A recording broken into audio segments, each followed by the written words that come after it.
எல்லோருக்கும் வணக்கம். இன்றைக்கி நம்ம மெட்ராஸ் ஹைகோர்ட்டில் டைப்பிஸ்ட் எக்ஸாமுக்கு கொஷின் பேப்பர் நடந்துச்சு. அதுக்கான தமிழ் ஆன்சர் கே இன்றைக்கி பார்த்துடலாம். ஃபஸ்ட்டு கொஷின் பார்த்திங்கன்னா, மூவர் தேவாரத்தை தொகுத்தவர் யார்? இதுக்கு ஆன்சர் என்னென்னு பார்த்தீங்கன்னா, நம்பி ஆண்டார் நம்பி. ரெண்டாவது கொஷின், பண்டைய தமிழர்களின் பண்பாட்டு கருவூலமாக திகழும் நூல் எதுன்னு கேட்டிருக்காங்க. புறநானூறு. சூடி கொடுத்த சுடற்கொடி அப்படிங்க யாருன்னு கேட்டிருக்காங்க. இதுக்கு ஆன்சர் ஆண்டார். அடுத்து முல்லைப்பாட்டின் ஆசிரியர் யாருன்னு கேட்டிருக்காங்க. இதுக்கு நப்பூதனார் ஆன்சரு. முல்லைப்பாட்டு மொத்தம் 103 அடிகளை கொண்டது. கம்பராமாயணத்தில் இடம்பெற்றுள்ள காண்டங்கள் எத்தனை? இது 6 காண்டம் இருக்குது. இது என்னென்னு கேட்டிங்கன்னா, அயோத்திய காண்டம், ஆரண்ய காண்டம், பாலகாண்டம், கிட்கிண்டா காண்டம், சுந்தரகாண்டம், யுத்த காண்டம். அடுத்து சிலப்பதிகாரத்தை இயற்றியவர் யார்? இதுக்கு ஆன்சர் இளங்கோவடிகள். இவர் சேர மரபை சார்ந்தவர். கிபி 2ஆம் நூற்றாண்டை சார்ந்தவர் இவர்.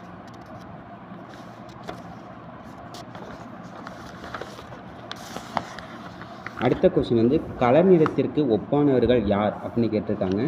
கலர் நிறத்திற்கு ஒப்பானவர்கள் கல்வி கற்காதவங்க, அதாவது கல்லாதவர்களை தான் கலர் நிறத்திற்கு கல்லாதவர்கள் அப்படின்னு சொல்லுவாங்க. அடுத்தது படித்த மாணவன் அப்படின்னு இலக்கண குறிப்பு கேட்டிருக்காங்க. படித்த மாணவன் அப்படின்னா இதுக்கு வினை எச்சம். அடுத்து வளர்த்தமிழ் இலக்கண குறிப்பு தருக. வளர்த்தமிழ்னா வினைத்தொகை. வினைத்தொகைனா இது 3 காலத்தையும் குறிக்கும். அதாவது வளரும் தமிழ், வளர்கின்ற தமிழ், வளரப்போகும் தமிழ் அப்படின்னு 3 காலத்தையும் குறிக்கிறனால இது வினைத்தொகை. என்று கூட்டல் இருள் அப்படின்னு நம்ம சேர்த்து எழுத கிடைக்கிறது என்றிருள். கீழ்கண்டவற்றில் ஈரறிவு உடைய உயிரினம் எதுன்னு கேட்டிருக்காங்க. இதில் சிப்பி தான் ஈரறிவு உள்ள இது. இதில் புல் ஃபஸ்ட்டு, இந்த நண்டு 3ஆவது இது வரும், இந்த பறவை 5ஆவது இது வந்துடும். சரிங்களா? அடுத்து நம்ம பார்க்க போகிறது தமிழ் மொழியில் கிடைக்கப்பட்ட முதல் இலக்கண நூல். இது தொல்காப்பியம். இதோட ஆசிரியர் தொல்காப்பியர். அடுத்த கொஸ்டின் என்னென்னு பார்த்தீங்கன்னா, 2 அல்லது அதற்கு மேற்பட்ட தனிமொழிகள் தொடர்ந்து பொருள் தருவது டேஸ் ஆகன்னு கேட்டிருக்காங்க. தொடர்ந்து அப்படின்னா பாருங்கள், கொஷின்லேயே ஆன்சர் இருக்குது. தொடர்ந்து அப்படின்னாவே தொடர்மொழி. அதாவது கண்ணன் படித்தான் அப்படின்னு இன்னொரு சொல் 2 சேர்ந்துருக்கு. இது ஒரு தனிமொழி, இது ஒரு தனிமொழி. இது 2 சேர்ந்து வந்தனால இது தொடர்மொழி ஆயிடுச்சு. அடுத்து இலக்கண முறையின்றி பேசுவதும் எழுதுவதும் டேஸ் எனப்படும். இதற்கு வலு. அதாவது இலக்கண முறையின்றி பேசுவதும் எழுதுவதும் வலு. அதே இலக்கண முறையுடன் பேசுவதும் எழுதுவதும் வளாநிலைன்னு சொல்லுவாங்க. அடுத்து அறியாத ஒன்றை அறிந்து கொள்வதற்காக விளைவுவது அறியா வினா. சாரி ஃப்ரெண்ட்ஸ், பியில் இதுக்கு ஆன்சர் அறியா வினா. இதே அறிவினானா நம்ம ஏற்கனவே தெரிஞ்சு வச்சுருக்கிறத ஒன்று நம்ம தெரிஞ்சுக்கிறதுக்காக கேட்க. அதாவது ஆசிரியர்கள் மாணவர்களிடம் திருக்குறளை இயற்றியவர் யார் அப்படின்னு கேள்வி கேட்டால் அதுக்கு அறிவினா. இதே அறியா வினானா என்னென்னா வச்சுக்கோங்களேன், இதே மாணவர்கள் ஆசிரியர்கிட்ட கேட்குறது, சார் திருக்குறளை இயற்றியவர் யார் சார் அப்படின்னு மாணவர்கள் ஆசிரியர்கிட்ட கேட்டாங்கன்னா அது அறியா வினா. அதாவது ஒன்று அறிஞ்சிக்கிறதுக்காக கேட்குறாங்க. இதில் எதுக்கு நீங்கள் குழப்பிக்கக்கூடாது ரெண்டையும். அடுத்து குறிஞ்சி நிலத்திற்குள்ளேயே சிறு பொழுது யாது அப்படின்னு கேட்டிருக்காங்க. இதுக்கு யாமம் தான் ஆன்சரு. இது என்னென்னா யாமம், மாலை, வைகறை, ஏற்பாடு, நண்பகல். இந்த யாமம் அப்படிங்கிறது குறிஞ்சி நிலத்துக்கும், மாலை அப்படிங்கிறது முல்லை. அதாவது நீங்கள் குறிஞ்சி நிலத்துக்கு யாமம் போட்டோமா, இப்போ முல்லை நிலத்துக்கு எப்படி சார் மாலைங்கிறது நம்ம ஞாபகம் வச்சுக்கணும். முல்லைப்பூ என்ன பண்ணணும், முல்லைப்பூவில் மாலை கட்டி போட்டுக்கணும் அப்படின்னு போட்டுக்கோங்க. அடுத்து வைகறைங்கிறது மருத நிலத்தில் தான் உழுவுவாங்க. இப்போ வைகறை பொழுதில் தான் உழுவ போகணும் அப்படின்னு ஞாபகம் வச்சுக்கோங்க. ஏற்பாடு. அடுத்து நண்பகல். அடுத்து நாட்டை கைப்பற்ற வந்த மாற்றரசனோடு போரிடும் போது வீரர்கள் சூடும் பூ டேஸ் ஆகுன்னு கேட்டிருக்காங்க. இதுக்கு காஞ்சிப்பூ. இந்த காஞ்சிப்பூ என்ன நிறத்தில் இருக்குன்னு கேட்டிங்கன்னா கரு ஊதா அந்த நிறத்தில் இருக்குன்னு சொல்லுவாங்க. அடுத்த கொஸ்டின் ஆயுத எழுத்து பிறக்கும் இடம் எதுன்னு கேட்டிருக்காங்க. ஆயுத எழுத்து பிறக்கும் இடம் தலை. அதாவது இது எப்படி நீங்கள் ஞாபகம் வச்சுக்கலாம் ஷார்ட்கட்டு பார்த்தீங்கன்னா, ஆயுத எழுத்து தலையில் போட்டால் அவன் ஒரேடியாக பேருவான் அப்படின்னு வச்சுக்கோங்க. அப்போ அதாவது ஆயுத எழுத்துக்கு பிறக்கும் இடம் தலை. ஆயுத எழுத்து தலையில் போட்டால் பேரும். ஓகேங்களா? இதே கழுத்து உயிர் எழுத்து. கழுத்தை நெரிச்சுக்கொண்டா உயிர் பெயரும் அப்படின்னு சொல்கிறது கழுத்து. ஓகேங்களா? அடுத்த கொஸ்டின் பார்க்கலாம். வினா எத்தனை வகைப்படும்? வினா 6 வகைப்படும். விடை 8 வகைப்படும். இதே நீங்கள் வந்து அடிக்கடி கொஷின் கேட்பாங்க, வினா எத்தனை வகைப்படும், வினா எழுத்து எத்தனை வகைன்னு கேட்டாங்க. அதாவது வினா எழுத்து அப்படின்னு கேட்டால் 5 தான் வருமா. நீங்கள் வந்து கொஷினை நல்லா படிச்சுட்டு அப்புறமேட்டு கான்செப்ட் பண்ணுங்கள். இந்த கொஷின் எப்படி ரெண்டும் ஒரே மாதிரி இருக்கனால நீங்கள் தப்பு பண்ணிடாதீங்க. வினா எத்தனை வகைப்படுன்னு கேட்டால் 6, வினா எழுத்து வந்து 5. ஓகேங்களா. அடுத்து 20வது கொஷின் என்னென்னு பார்க்கலாம். கத்தியை தீட்டாதே உந்தன் புத்தியை தீட்டு என்ற வரிகளுக்குரியவர் யாருன்னு கேட்டிருக்காங்க. இதுக்கு ஆலங்குடி சோமுதா ஆயிட்டாங்க. இதே வந்து 9th புக்கில் வந்து கத்தியை தீட்டாதே உந்தன் புத்தியை தீட்டு, கத்திகள் இருபுறம் இந்த ஆயுதம் அப்படின்னு ஒரு வார்த்தை வரும். அது வந்து அறிஞர் அண்ணா. இது ரெண்டும் நீங்கள் வந்து குழப்பிக்கூடாது. கத்தியை தீட்டாதே உந்தன் புத்தியை தீட்டு அப்படின்னு சொன்னவர் ஆலங்குடி சோமு. இதை கத்தியை தீட்டாதே அதாவது அறிவு வந்து 2 பக்கம் இருக்க கூர்மையான ஆயுதம் அப்படிங்கிற மாதிரி வார்த்தை வந்தால் அது வந்து அறிஞர் அண்ணாமா. 2 பேரும் மாற்றி போட்டுறாதீங்க, ஒழுங்காக படிச்சுட்டு போடுங்க. அடுத்து வந்து பொறுத்துக்க கேட்டிருக்காங்க. இதில் எது பொறுத்துக்குன்னு பார்க்கலாம். கவிஞர் தமிழ்மொழி எழுதின நூல் எதுன்னு பார்த்தீங்கன்னா வீராயி. கந்தர்வன் வந்தது கொம்பன். வைரமுத்து எழுதினது கள்ளிக்காட்டு இதிகாசம்.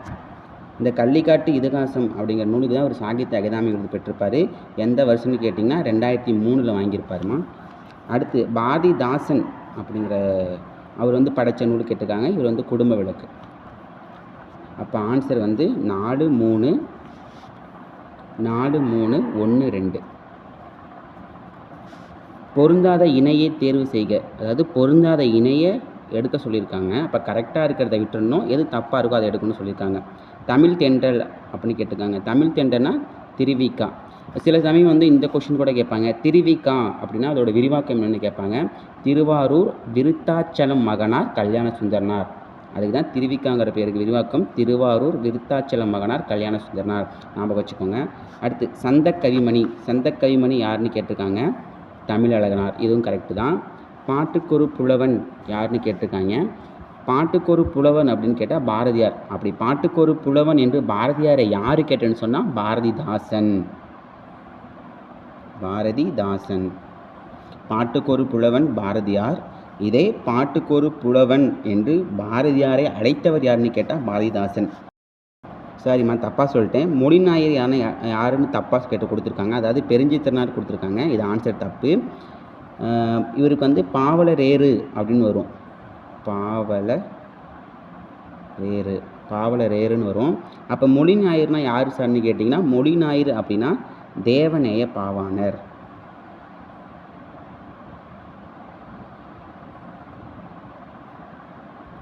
ஓகே, நம்ம அடுத்த கொஸ்டின் பார்க்கலாம். புதுக்கவிதையின் தந்தை என போற்றப்படுபவர் யாருன்னு கேட்டிருக்காங்க. புதுக்கவிதை தந்தைன்னு சொன்னதும் உடனே நீங்கள் பாரதியார் தூக்கி போற்றக்கூடாது. அவர் தான் சார் புதுக்கவிதைலாம் எழுதினார். புதுக்கவிதையின் தந்தை அப்படின்னு கேட்டால் நான் பிச்சமூர்த்தி. புதுக்கவிதையின் தந்தை யாருன்னு பார்த்தீங்கன்னா நான் பிச்சமூர்த்தி.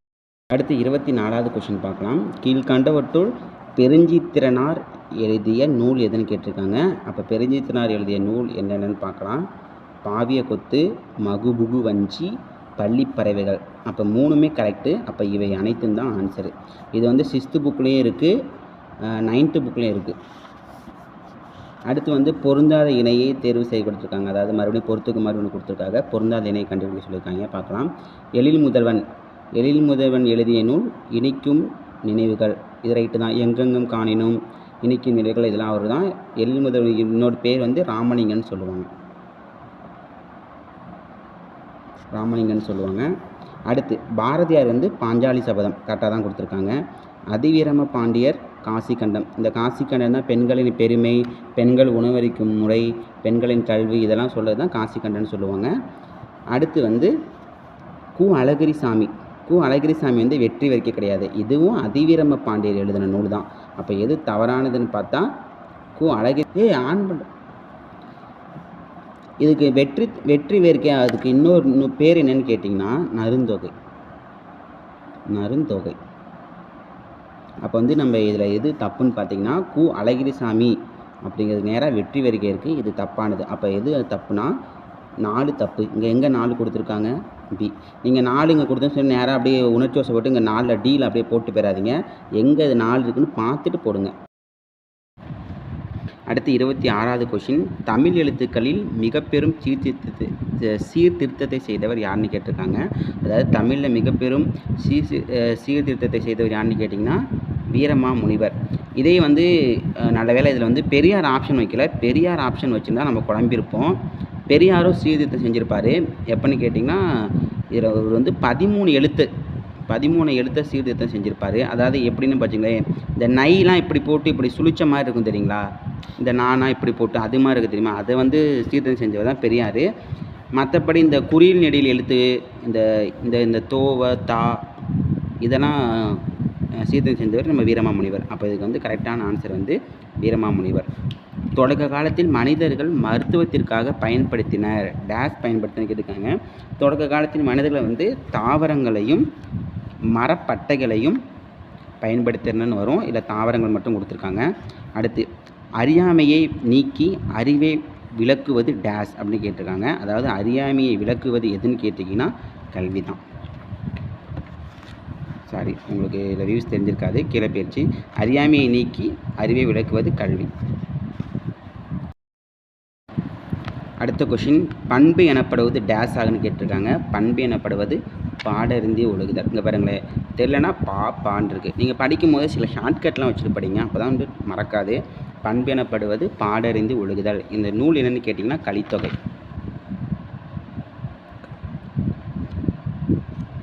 அடுத்து வந்து தகடூர் என்பது எந்த மாவட்டத்தை குறிக்கின்றன்னு கேட்டிருக்காங்க. தகடூர் அப்படின்னா தர்மபுரி. இப்போ இருக்க தர்மபுரி தான் அப்போ வந்து தகடூர்னு சொல்லியிருக்காங்க. தஞ்சை அப்படிங்கிறது எதுன்னு கேட்டிங்கன்னா இது தஞ்சாவூர் தெரியும், தஞ்சாவூர் இதுக்கு. சேலம், திருச்சி வந்து பழைய ஓல்டு தமிழ் புக்கில் 7th ஓல்டு இது வந்து திருச்சிங்கிறது வந்து திருச்சிரபுரம்னு இருக்கும். இது அதாவது திருச்சிங்கிறது அதோட வேறு பேர் வந்து திருச்சிரபுரம். இது வந்து நீங்கள் படிச்சிருக்க மாட்டீங்க, பழைய ஓல்டு 7th புக்கில் தான் இது இருக்குது. திருச்சி அப்படிங்கிறதுக்கு திருச்சிரபுரம். சரிங்களா. அடுத்து வந்து சேரர்களின் தலைநகரம் எது அப்படின்னு கேட்டிருக்காங்க. சேரர்களோட தலைநகரம் எதுன்னு கேட்டால் கருவூர். நீங்கள் முசிறி இருக்கிறத பார்த்துட்டு முசிறி இருக்கே அப்படின்னு போட்டுறாதீங்க. அவங்களோட துறைமுகம் தான் முசிறி, அவங்களோட தலைநகரம் கரூர். சரிங்களா. அடுத்து வந்து பாரத ரத்னா விருது எம்ஜிஆருக்கு எந்த ஆண்டு வழங்கப்பட்டதுன்னு கேட்டிருக்காங்க. இதுக்கு சரியான ஆன்சர் வந்து 1988. எம்ஜிஆருக்கு எப்போ பாரத ரத்னா விருது வழங்கப்பட்டதுன்னு கேட்டிங்கன்னா 1988. இவர் எம்ஜிஆர் வந்து எப்போ பிறந்திருப்பாருன்னு பார்த்தீங்கன்னா 17/1/1917 பிறந்திருப்பார். இவர் வந்து இலங்கையில் கண்டியில் பிறந்திருப்பார், கிண்டியில் பிறந்திருப்பாங்கன்னு சொல்லுவாங்க. அதுக்கப்புறம் வந்து கும்பகோணத்தில் வந்து இங்கே எழுந்திருப்பாங்க. கும்பகோணத்தில் வந்து பணியப்படி அப்படிங்கிற ஒரு ஸ்கூலில் தான் படிச்சிருப்பார். அப்புறமேட்டுக்கு குடும்ப வறுமையினால் படிக்காமல் நடிப்புக்கு போயிருப்பார். அப்படியே அரசியல்வாதியாக இருப்பார். சரி, இன்னொரு வீடியோவில் நம்ம பார்க்கலாம் தெளிவாக. அடுத்த கொஷின் வந்து இந்தியாவின் முதல் சட்ட அமைச்சர் யாருன்னு கேட்டிருக்காங்க. நம்ம ஏன்னா இது எல்லாத்துக்குமே தெரியும், அம்பேத்கர். திராவிட மொழிகளின் ஒப்பிலக்கணம் என்ற நூலின் ஆசிரியர் யாருன்னு கேட்டிருக்காங்க. இதுக்கு வந்து கால்டுவெல். எந்த வருஷம்னு கேட்டிங்கன்னா 1815. சரிங்களா, மறந்துடாதீங்க. ஆன்சர் இது ரொம்ப முக்கியமான கொஷின், அடிக்கடி கேட்கக்கூடிய கொஷின். திராவிட மொழிகளின் ஒப்பிலக்கணம் கால்டுவெல் 1815.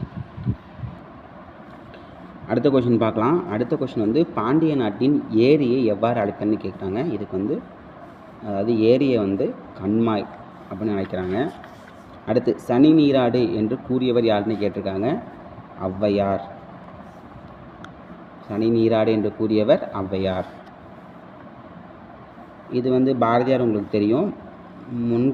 முன்றரையனார் அப்படின்னா யார்? பழமொழி 400 இயற்றியவர் தான் முன்றரையனார்.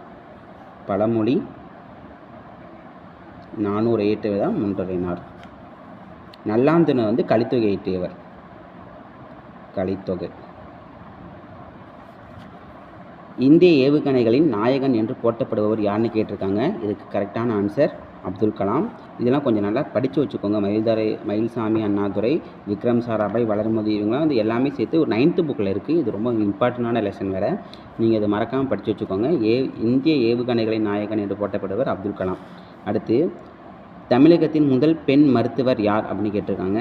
அது கரெக்டான ஆன்சர் முத்துலட்சுமி அம்மையார். ஐசோடோப்பியாவை போட்டுறாதீங்க, இதுவும் வந்து அந்த பாக்ஸ் கொஷனில் இருக்கும்.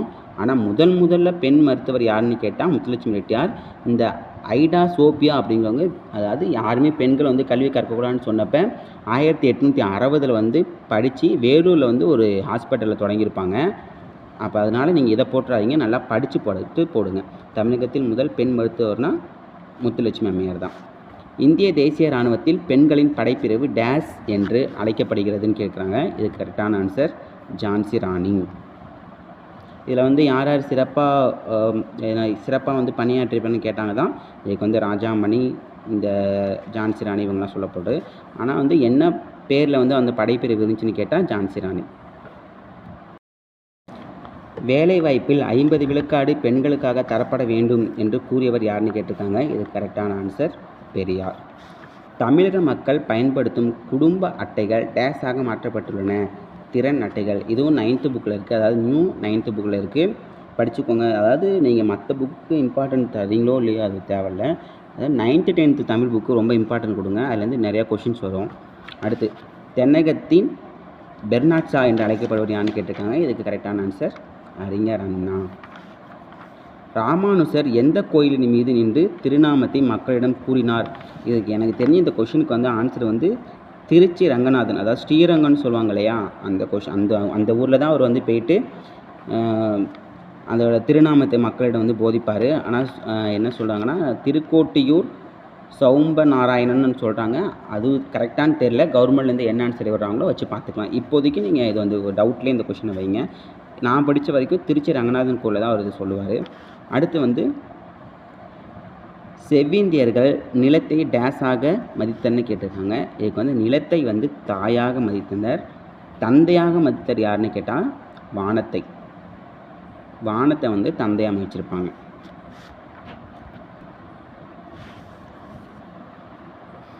அடுத்து 45வது கொஸ்டின் பார்க்கலாம். கரகாட்டத்தின் துணையாட்டமாக டேஸ் ஆடப்படுகிறதுன்னு கேட்டிருக்காங்க.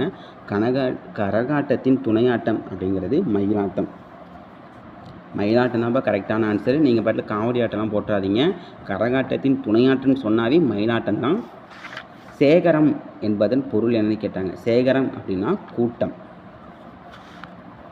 வாலண்டியர் அப்படின்னு என்பதன் தமிழ் சொல் கேட்டிருக்காங்க. வாலண்டியர்னா தன்னார்வர். தன்னார்வர்னா தாமே முன் வந்து நம்மளோட சமூகத்துக்காக தொண்டாற்றக்கூடியவங்கள தன்னார்வர்னு சொல்லுவாங்க. அப்போ வாலண்டியர்னா தன்னார்வலர். ஹீரோ ஸ்டோன் தமிழ் சொல் தருக. ஹீரோ ஸ்டோன்னா நடுகள். சில பேர் வந்து ஸ்டோன்னு மட்டும் படித்து வச்சுருப்பீங்க, கல்லுன்னு வந்து அவங்க போட்டுடலாம் அப்படின்னு சொன்னாங்க. ஏன் ஹீரோ ஸ்டோன் படுத்திருக்காங்கன்னா, அந்த காலத்தில் வந்து இப்போ போருக்கெலாம் போயிட்டு அவங்க வந்து போரில் வந்து வீரம் பெற்று அவங்க ஒரு இறந்துட்டாங்க அப்படின்னா அவங்களோட நினைவாக வந்து நடுக்கல் நடுவாங்க. அப்போ அந்த வீரரோட பெருமையை பற்றி போடுறதுனால தான் நடுக்கல் நடுறாங்க. அப்போ வந்து ஹீரோ ஸ்டோன் அப்படின்னா நடுக்கல். சரிங்களா? அப்போ வந்து எதனாலன்னு கொஞ்சம் தெரிஞ்சு வச்சுட்டு படிங்க, அப்போ தான் உங்களுக்கு மறக்காமல் இருக்கும். இப்போ ஹீரோ ஸ்டோன்னா நடுக்கல். ஓகேங்களா? ஹீரோக்காக ஹீரோ வந்து இறந்துறாரு போரில், அவருக்காக வந்து ஒரு நடுக்கல் வைக்கிறாங்க. அதனால் வந்து இது ஹீரோ ஸ்டோன் சொல்கிறாங்க. தமிழில் சொல் என்பதற்கு டேஸ் என்று பொருள்னு சொல்கிறாங்க.